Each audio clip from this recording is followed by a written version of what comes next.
అందరికీ నమస్తే. ఈరోజు మా టెర్రస్ గార్డెన్లో చింత చెట్టుకు పూసిన చిగురుని కోసి చింత చిగురు పప్పు చేస్తున్నారండి ఈ వేసవిలో. దానికోసమే అసలు చింత చెట్టు నాటాను. టబ్బుల్లో రెండు టబ్బుల్లో నాటాను అనమాట చింత చెట్టు.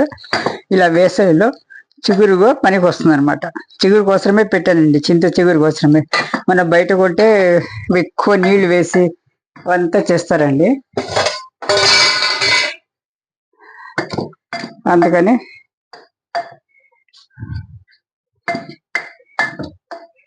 చింత చిగురు పప్పు అన్నమాట. చాలా రుచిగా ఉంటుందండి చింత చిగురు పప్పు. ఫ్రెష్ది ఈరోజు ఇప్పుడే ఒక 6 గంట ముందే కోసి తీసుకొచ్చానమాట.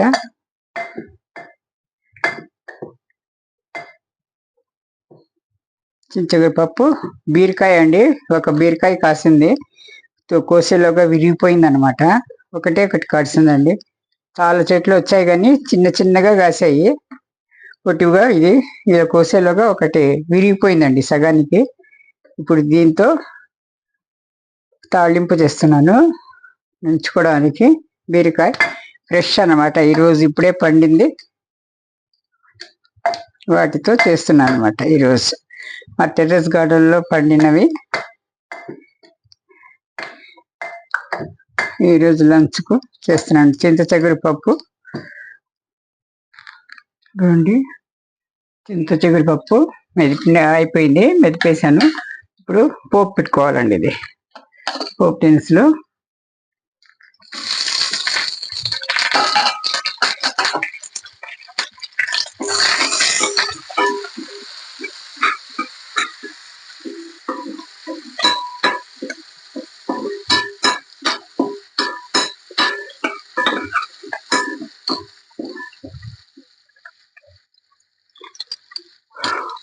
పోపు కొంచెం ఎర్రగా అవ్వాలండి. ఎర్రగా అయిన తర్వాతనే వేస్తే, పచ్చిగా వేస్తే బాగోదు, కమ్మటి వాసన వస్తుంది అనమాట. చక్కగా వేయించుకుంటే వాసన వస్తుంది. మరి అలా అని మరి మాడకూడదండి.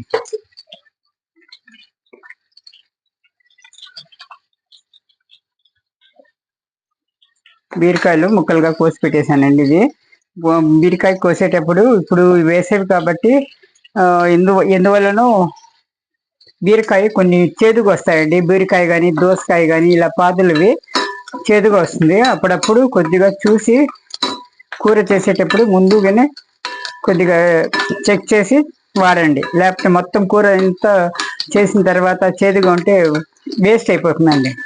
అందుకని మనము కూర వండేటప్పుడే ముందే చెక్ చేసుకోండి. కాయ కోసేటప్పుడే తరిగేటప్పుడే చూసుకోండి. ఎందుకో వేసవిలో మాత్రం ఇలా వస్తాయండి. పచ్చిమిరపకాయలు కూడా కారం అస్సలు ఉండదు. మనం ఎన్ని పచ్చిమిరపకాయలు వేసినా కూడా కారం అస్సలు ఉండదండి. ఎందువలన తెలియదు. ఎవరైనా తెలిసిన వాళ్ళు ఉంటే వాళ్ళు చెప్పండి, రీజన్ ఏంటో తెలియదు. ఈ వేసవిలో తప్పకుండా అవుతుంది, నేను అబ్జర్వ్ చేశాను. ప్రతి వేసవిలో ఇలాగే అవుతుందండి. వేసవిలో ఉన్నాయి, మళ్ళీ వింటర్లో అవ్వదు.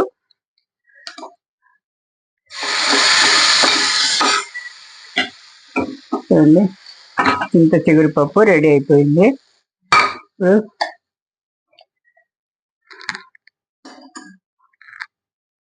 బీరకాయ తాళింపు చేస్తున్నాను. ఉట్టిగా తాళింపే చేస్తానండి.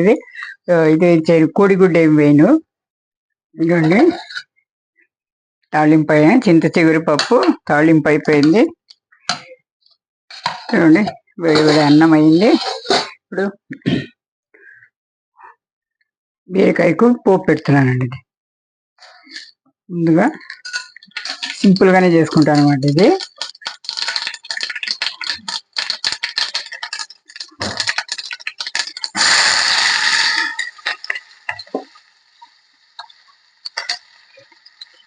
ఇక్కడ పండిన దీంట్లో చేదేం రాలేదండి. మా దీంట్లో కాయ చెక్ చేశాను నేను, చేదు రాలేదు, బాగానే ఉంది.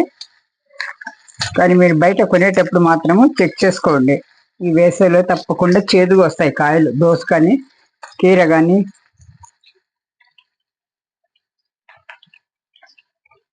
ఇవైతే చేదుగానే వస్తాయండి. అందుకనే చెక్ చేసుకోండి ముందే. మళ్ళీ తర్వాత అనవసరంగా చేసిన కూర అంతా వేస్ట్ అనమాట.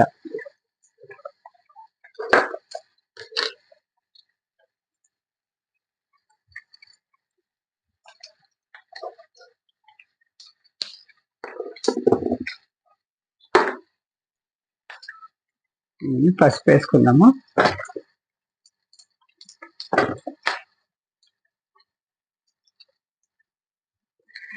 పసుపు అండి, కారము, పచ్చిమిరపకాయలు కూడా కారం ఉండటం లేదండి. ఎందుకు ఒక నెల మాత్రం అలా ఉంటుంది ఈ వేసవిలో. మిగతా టైంలో అంతా బాగానే ఉంటుంది. కొద్దిగా వేసినా కూడా కారం ఎక్కువ అయిపోతుందండి. ఇప్పుడు మాత్రం ఎన్ని పచ్చిమిరపకాయలు వేసినా కూడా చప్పగానే ఉంటుంది. అది ఏంటో కారణం, రీజన్ అయితే నాకు తెలియదు. మీకు ఎవరికైనా తెలిస్తే చెప్పండి. ఈ వేసవిలో మాత్రం అలా జరుగుతుంది. చాలా సార్లు చూసి అలా గమనించానండి నేను. ఇప్పుడు బీరకాయ వేసేయడమే. ఈ టెర్రస్ గార్డెన్లో పండించింది కాబట్టి మాకు ఈ ఒక కాయ చేసుకుంటేనే చాలా తృప్తిగా ఉంటుందండి. ఇది ఆర్గానిక్ కాబట్టి మనం సొంతంగా పండించుకునే ఒక తెలియని ఫీలింగ్ వస్తుంది. చాలా మంది అంటారు, అంత ఖర్చు పెట్టి కష్టపడడం దేనికి, ఇక టెర్రస్ గార్డెన్లో అంటూ ఎండలో అంతా బజార్లో కొనుక్కుంటే పోతుంది కదా అంటారు. కానీ మనం పండించిన దాంట్లో మనం చేసుకున్న వంటలు చాలా తృప్తిని ఇస్తాయి. టేస్టీ కూడా ఉంటుందండి, చాలా టేస్టీ కూడా ఉంటుంది.